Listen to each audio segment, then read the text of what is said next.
Bonjour tout le monde. Aujourd'hui, le mardi 18 février, on va parler d'un aspect indissociable de toute négociation, soit la mobilisation. Et on va en parler avec Annick Trottier, qui est la responsable de l'Ouest du Québec pour le comité Info Action.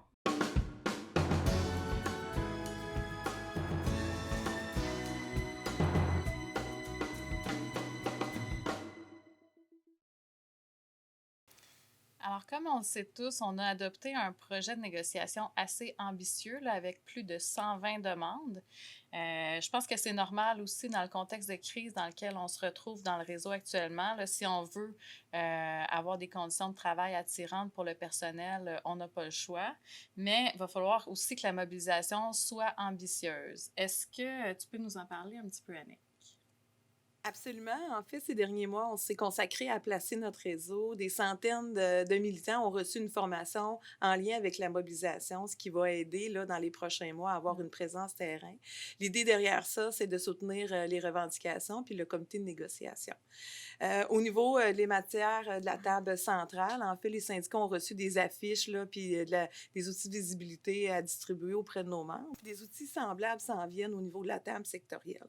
D'ailleurs, le comité Info Action a réfléchi à mettre en place en fait un puzzle. L'idée, c'est d'avoir nos grandes orientations inscrites sur des morceaux de casse-tête. L'idée derrière ça, c'est de susciter l'échange entre nos membres. Alors, les gens vont devoir s'échanger les morceaux de casse-tête pour y arriver à un tout à la fin. Alors, ce qui est intéressant là-dedans, c'est ce qui est toujours le fun, c'est que l'employeur est conscient de l'échange en lien avec la négociation qui se passe sur le terrain. Fait que ça, c'est très intéressant. C'est vraiment une bonne idée, je trouve, l'idée du casse-tête, là, parce que veut pas, tu sais, sortir de la crise actuelle, ça nous apparaît un peu comme un casse-tête. Puis je pense que, tu sais, ça va prendre tous les morceaux pour s'en sortir. Donc, j'imagine qu'on va essayer de recoller les morceaux ensemble. Puis ça va se faire au niveau national et au niveau local. Est-ce que tu peux nous en dire un peu plus? Est-ce qu'il y a des manifestations ou bien des rassemblements en vue? Bien, on n'est pas sans savoir que le 31 mars prochain, là, c'est la fin de nos conventions collectives. Présentement, on est à réfléchir là, sur une action, bien sûr, mais pour l'instant, je ne peux pas vous en dire plus à ce niveau-là. Mais en mars et avril, là, on va avoir une consultation là, auprès de nos membres en lien avec toute la mobilisation, tu sais, ce que les gens veulent, qu'est-ce qu'ils désirent avoir au niveau de la mobilisation. Fait il va y avoir une consultation à ce niveau-là qui, par la suite, nous, on va déployer ça dans notre plan d'action.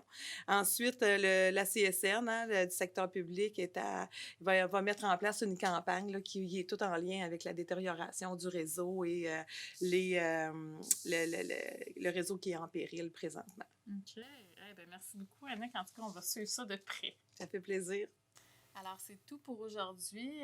On se retrouve bientôt pour un autre rendez-vous. Suivez notre page, joignez notre groupe Facebook pour ne rien manquer.